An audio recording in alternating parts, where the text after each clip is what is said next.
Assalamualaikum warahmatullahi wabarakatuh. Tepang dangu deui sareng pidangan dongeng Sundanya. Mang ayeuna bade ngadongengkeun jejar carios anu enggal nyaeta Ratu Warjit Males Patinya. Ieu dongeng teh karangan Mang Nyalira. Sok sanaos dongeng anu basajan malah mandar janten hiburan. Atuh kabaraya anu setia manco kana dongeng Mang. Di mana we ayana mugi sadayana aya dina kasehatan lahir sinerangan batin salamina aya dina panang tayungan Allah Subhanahu wa ta'ala-nya. Atuh tong hilap di rarojong di taroelan tombol subscribe di subrek channel Amang supados langkung majengnya. Oge mangge nganuhunkeun kanu parantos like oge komen. Mangga mitra supados senyang kolong tingkana waktos urang sami-sami dangukeun kumaha ieu carita. Mangga kaparayun sadayana prung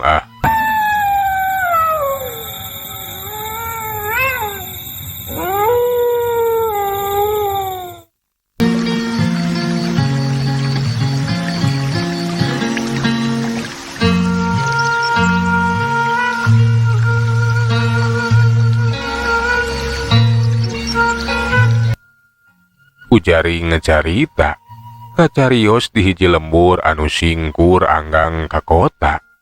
Nu disebutna teh Kampung Dukuh, pernahna disisieun Gunung Patuha. Didinya cicing saurang mojangora anu ngaranna teh Nyi Rarasati. Eta wanoja teh kaceluk kakandang ewu kakocap kacana pria kasohor awe anu sakitu geulis rancunitna endah bawati kudrat. Gelis kawanti-wanti endah kabina-bina. Lir bulan purnama we sorotna teh matak betah anu neule, malah aya anu nyebutkeun kawas bidadari we anu turun ti kahyangan. Ari Bapa Rarasati teh ngaranna teh Ki Garantang, anu warugana teh pikawatireun alias tanpa daksa. Tapi najan kitu boga keahlian dina ngubaran, bisa kasebut jalma bisa. Diberang nepi ka peuting desok rajeun rabul anu ubar daratang we sejata tambah. Ari indungna Nyi Mas Rarasati teh nyaeta Nyi Sasmi, hiji awewe anu satia, bager pisan sarta nyekel kana tata krama salaku awewe anu boga ajen inajen diri anu luhung, oge boga sifat piinung. Kahirupan eta kulawarga teh kacida basajana. Tapi pikeun Nyi Rarasati mah henteu aral sabar we najan teu kawas batur anu kahirupan antara da punyul. Jeung deui eta wanoja teh kasohor geulis jeung bager pisan henteu sombong. Kitu geuning didikan nu jadi inung nyaeta Nyi Sasmi anu sakitu alusna. Atuh eta Nyi Rarasati ge sarua jeung indungna. Tapi geuning ari nasib henteu salawasna mulus. Henteu satilana ngaheuyeuk jalan anu lempeng. Caturekeun hiji mangsa datang ka lemur dukuh teh saurang gegeden nu ngaranna teh Raden Arya Sukajaya. Eta Raden Arya Sukajaya teh geus kaceluk tukang ka awewe, kakocap tukang mukakeun anerok. Lian ti eta manehna teh tukang rarampas rarebut tanah milik rahayat. Pikeun kapentingan pribadi we mitra. Basa Raden Arya datang ka eta lembur. Nu datangna teh lain erek itu eta sakuma biasa. Ieu mah tapi rasa ku panasaran atawa kadorong ku rasa kapanasaran da eta cenah ngadenge. Di hiji lembur anu jauh aya awewe anu kaceda geulisna. Nu ngaranna teh Rarasati. Henteu salah na ieu lemurna euy Juhana. Bisi urang teh nyasar. Kamana karep euy. Ih laras aden ieu pisan lembah-lembahna teh. Mun ari numutkeun beja mah muhun ajan lemur ieu teh singkur tapi caurna mah aya kembang malati anu kaceda seungitna. Malepat. Ciri-cirina teh sakumaha beja teh di ieu lemur jigana mah. Ulah jadi penasaran euy. Junah, sugan we bener. Eta beja teh lain ukur beja beje. Alias beja bohong euy. Hayu ayeuna mah urang halang-halangan ka pilemuran. Sugan kapanggih eta nu ngaranna Nyi Rarasati teh euy. Sumuhun mangga Aden jisim abdi mengiringan baik. Ceuk Raden Arya bari cag turun tina kudana. Atuh kijuna pangawal Satyana oge milu turun weh. Duanana lempang asup ka jero lembur, merhatikeun kaayaan. Da cenah dia ta lembur teh kabejakeun aya awe anu geulis nu ngaranna teh Nyimas Rarasati. Rek diteang we rek dilang-langan.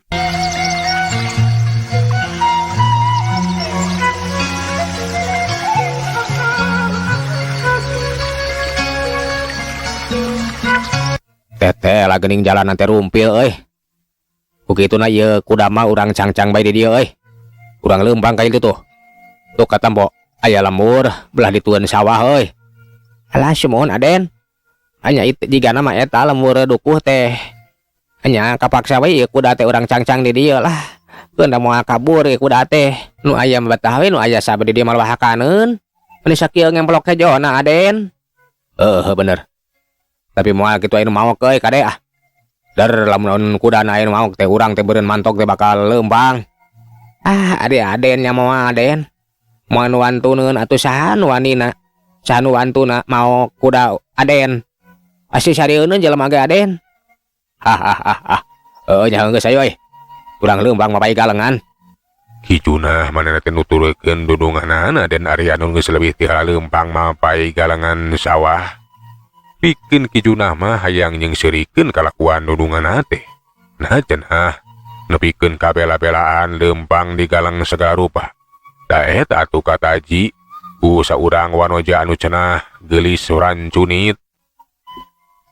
Ari si Aden ayaku kabina-bina teuing lugi ka ngersakeun we lempang dina galengan. Biasa tuh man cicing di karaton lempang di nu tempat anu lega ayeuna kudu sumuhun lempang dina galeng eta aduh muhun demi taun dari si Aden mah kawas dan lagu wae si Aden mah mapai jalan satapak ngajugjug hiji lembur kula bebelaan nepikeun ka lempang ka galengan oge kulantaran panasaran hayu tuturkeun junah alah nya mangga Den tapi saya nama lah urang teh urang ngurak heula we ti kali itu meni resep kieu ya sumuhun ari mang mah emut kakeur leutik itu baheula teh sok ngurak alah meni wararaas ngangkung si eta mah emang teh reuwas kumaha kitu sia nya reuwas eta teh pas emang ngasupkeun urak kana liang sugan teh liang belut bagi teh liang orai Den nah atuh ari maneh majuna aya ku belegug teuing piraku tuh bisa ngabedakeun mana liang orai jeung liang belut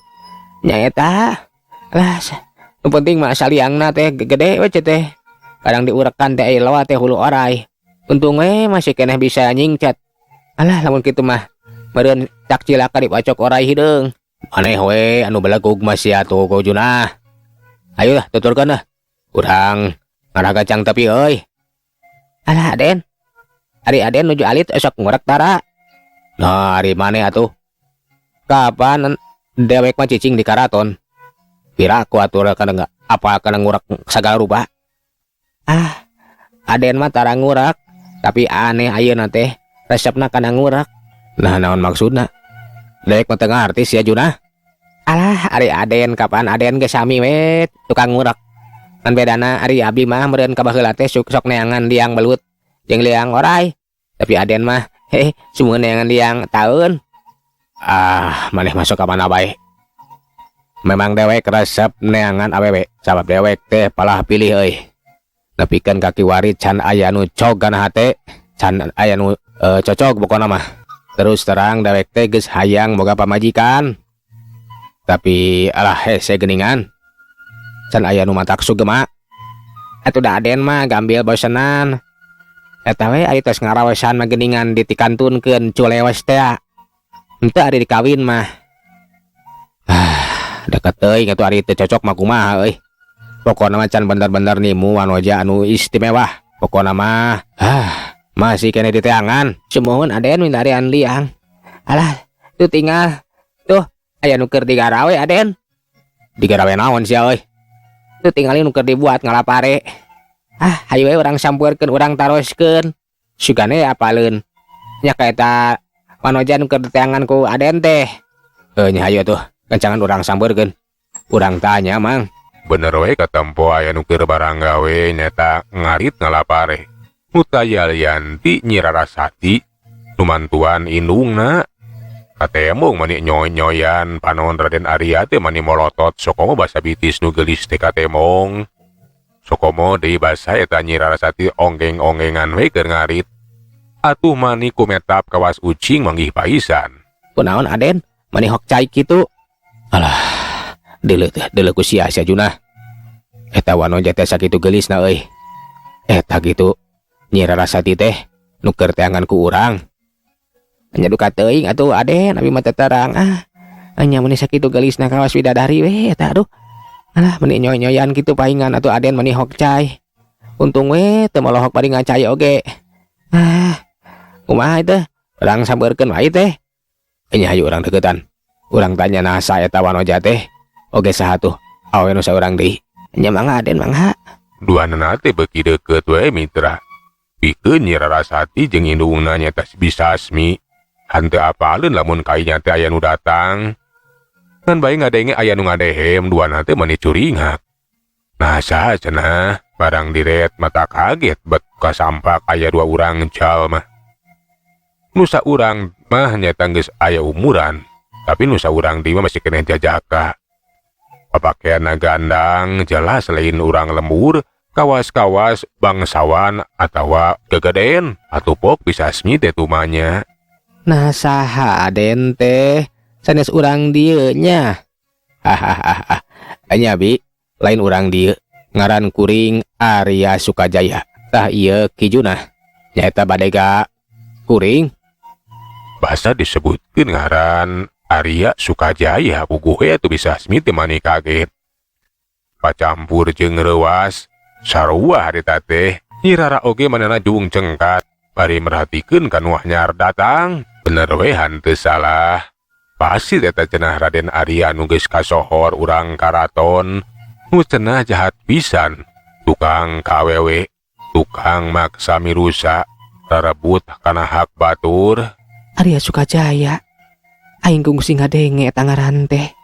Cenah mah urang karaton nu kasohor jahat. Tukang rarebut maksa mirusa kana hak rakyat. Boa ieu nu ngaran Sukajaya teh narek naon atuh nya datang ka dieu. Kitu mitra ceuk geurentes hatena Nyi Rara. Atuh kadenge deui Bisasmi teh cacarita. Euleuh janten ieu teh Raden Arya Sukajaya. Nah atuh mani rurumpaheun keur sasumping ka dieu. Nah bade aya pikeun saeun naon Aden? Henteu Bi. Kuring mah ngahajawe ngalalangan pilemuran teh ulin. Puguh oge keur neangan malati lah. Teh lah geuning. Di hiji lemur anu singkur aya malati anu kaciraendahna. Oke nah saha Bibi teh? Bibi mah pun Sasmi. Ari ieu teh pun anak nyata Nyi Rara. Jadi Bisasmi jeung Nyi Rara. Jadi ieu teh anak Bibi. Leres pisan Aden ieu teh pun anak. Terus terang meni geulis kitu Bi. Aleuh lebar atuh Nyai. Ulah babalokan kitu. Hadena mah geus hajat kira bersih. Lebar eta pakulitan nu sakitu. Alah mulus kitu kumaha lamun nepikeun ka gores atawa jadi kotor. Ceuk Raden Arya kituna teh bari panonna teh neuteub seukeut merhatikeun ti luhur nepikeun ka handap. Panonna teh kawas sero we mitra nempo lauk. Uya Suraganda parantos padapalan abdi ieu mah. Teu sawios-wios. Hahaha. Nya manglebarkeun we Nyai. Keke. Nah Nyai teh masih keneh lelengohan ieu teh. Abdi masih keneh lengo teh acan gaduh caroge. Bener ieu teh. Can boga salaki. Laras abdi mah acan gaduh salaki. Hahaha. Syukur bagja kupanjangan Nyai lamun kitu mah. Sabab sabenerna kadatangan akang ka dieu teh rek neangan malati anu cenah seungit. Ketang sanes milarian kembang malati Nyai. Tapi Den Arya mah nuju ngurek ieu teh milarian liang tak kitu. Cicing Junah mana jampe cicing sia. Nya mangga Den mangga. Tah kitu. Nya jelas nama datang ka dieu teh rek neangan calon pamajikaneun. Teh lah geuning kabeneran Nyai masih keneh lelengohan. Kumaha lamun dipileuheungkeun ku akang. Nah daek jadi pamajikan akang. Puguh we atuh Nyi Rara teh manireuwa asir ngadenge kitu mah tetela gening cenahan teh di dingding kelir. Sindang jeung silokalang ngesung togmol bae. Kok kadenge Bisasmi anu nembalan. Ke nah leres Aden eta cariosan teh ulah ngaheureyan pun anak. Ih sanu heureuy. Kuring mah henteu heureuy. Kuring mah bener. Terus serang. Kuring teh katarik ati ka pandang rasa. Nya ku ieu anak bibi. Tak kitu bi. Pun anak mah sakieu buktosna urang kampung bau lisung. Tebih pami dibandingkeun sareng manoja urang kota mah. Meureunna di ditu ge seueur nu langkung ti pun anak Aden. Nya teu pararantes teuing. Hahaha. Ih. Puguh ge. Kuring teh geus jujur. Pokona mah kuring boga maksud rek ngawin Nyi Rara. Kumaha dibikeun bi. Oge Nyi Rarana bakal daekeun ka kuring. Bisasmi jeung eta Nyi Rara teh mani kaget nu lain di kieuna. Kudu kumaha cenah nembalanana. Bingung pikeun pijawabeunana. Ari kitu mah sabenerna mah saha anu teu daek atuh dikawin ku urang karaton. Tapi kapan geus pada apal eta Raden Arya teh jalma jahat anu memang boga tabeat anu goreng. Lalaki anu bejat lalaki anu wujud burung osok ngulinkeun awewe. Geus kakocap loba korban di mana-mana. Ngan bae hari tetepo kadenge Nyi Rara teh carita. Hari saya nama di emut heula Aden. Sapiraku atuh mika hoyong ka Jisim abdi. Teu pararantes teuing abdi mah cacah kuricakan. Kapan Aden mah benten sareng abdi urang karaton anu gaduh pangkat gaduh jabatan anu sakitu luhungna. Pami ngeukehan mika hoyong ka Jisim abdi tangtos bakal ragrag wibawa komara teh. Ulah kitu Nyi. Keur akang mah teu paduli asal Nyai daek ka akang. Pokona bakal dikawin. Bakal disenangkeun bakal dibawa ka karaton. Terus terang. Salila ieu akang teh neneangan pulah pilih geus loba banoja. Anu dipilih ku akang, tapi eueuh hiji oge anu kapilih. Tapi ayeuna mangihan Nyai aya di ieu. Pokona mah kana cok pisan kana hati akang. Akang moal arek pipilih di nu sejen. Nyai bakal dijadikeun pamajikan akang. Akang mah janji moal kawas ka awe sejen. Ulah sieun kudu percaya ka akang Nyi. Den Arya teh aya ku kekeh teuing puguh we atuh Nyi Rara teh beuki bingung kumaha nya pijawabeun. Ari dinyakeun da puguh inggis maneh teh bakal dinyeri. Bakal dicacampah wungkul, tuluy dipiceun. Ari rek nampik da puguh inggis sieun ka sigung. Anu temah nanti bakal goreng balukarana. Antukna mah lu kue tungkul. Manehna teh can bakal nembalan. Ngan bae Bisasmi teh sureuh tipok manehna teh anu nembalan. Heula Aden ulah harurusuhan. Pun anak teh panginten teu acan siap. Nya reuaseun atuh langsung kadongkapan Aden. Urang karaton anu teu sangki bakal sumping ka dieu. Teras narosan kitu. Jadi hapuntenna we pun anak teh rupina mah teu acan tiasa ngawaler. Mugia Aden teh ulah raheut manah. Ieu mah sanes nampik, sanes teu karsaeun saha anu teu karsaeun atuh. Nya dipika hoyong ku Aden. Namung pun anak teh panginten reuaseun keneh. Pun kitu deui tiasa janten teu acan siap janten pamajikan. Atanapi gaduh salaki tah kitu Aden. Nya kaharti-kahartilakeun. Hek teu naon. Lamun Nyi Rara teu bisa ngajab ayeunahkeun daya isukan. Pokona mah engke akang bakal datang deui ka ieu. Keke. Nah, imah teh di belah mana, Bi? Ti palih di itu Aden tuh muhun di lemur duku. Nya heuh. Pokona mah engke kuring bakal datang deui bakal nanyaan. Ngan wayahan engke mah kudu ngajawab kumaha-kumaha darek hanteuna. Muhun Aden, mudah-mudahan we atuh engke mah pun anak teh kersa ngawaler. Keur saheulaanan mah eta Den Arya teh manehna teh narima we kana jawaban ti Nyi Rara pun kitu deui Bisasmi anu butuh waktu cenah. Geus kitu mah atuh duanana teh baralik we. Pikeun Den Arya teh suka bunga. Sabab anu diteanganna teh tetela geuning cenah kapanggih. Bener wae di eta lembur teh aya awewe anu kacida gelisna nanding bidadari. Kabunga dan Arya teh beda pisan jeung kaayaan Nyi Rara anu bingung. Mana teh jadi manggih kasusah kumaha nyapi lampaheun. Tang tuwe hiji mangsa mah eta dan Arya teh bakal datang di we nanyakeun ngeunaan manehanana anu daek hanteuna. Pikeun narima lamun dijadikeun pamajikanana eta dan Arya basa geus rengse barang gawe dibuat di sawah. Duanna teh balik we ka imahna. Pikeun bapana Nyi Rara gimana teh bingungan kumaha atuh cenah. Lamun geus kieu kangaranan lamun ditampik bakal matak cilaka, mun ditarima ge bakal matak sangsara. Oh kadenge kikarantang teh cacarita.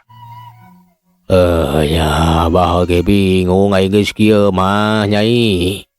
Ari ditarima geus kabayang bakal nyorang kasangsaran kangaranan. Geus pada apa kana ada tabeat eta si Arya teh nu sok ngurinkeun awewe. Tah ngeutuh maneh teh ukur dijadikeun pamuas nafsuna. Geus dicacampang pasti bakal dipiceun. Nya Abah, kedah kumaha abi teh atuh. Ari nampik aing geus goreng balukarna. Kumaha lamun kulawarga urang teh dikakalakeun. Leung basa ukur dikalak-kalakeun biasa kumaha lamun nepikeun ka ditandasa. Nya ku Abah ge kapikir nepi ka lebah dinya. Nya kudu kumaha urang teh ari geus kieu atuh bapana. Cikan sugan we boga jalan kaluarna. Iya, bogo bingung. Sasat jalan keluarna teh hese pisan. Di antara dua pilihan anu gede resikona. Lamun ditarima, nya pasti si Nyai anu katalang sara. Lamun ditambik, urang sara ya bakal cilaka. Nya kan aku mah atuh Abah. Terus terang abdi teh bingung Abah. Nya pasti da eta si Arya teh bakal datang di ka dieu Abah. Bakal terasna naroskeun jawaban ti abdi. Abdi kedah kumaha pi jawabeunana atuh Abah. Ke Abah ke kudu mikir heula. Jalan anu hade, jalan kaluarna. Ngarahan teu melengkung bekas nyalahan.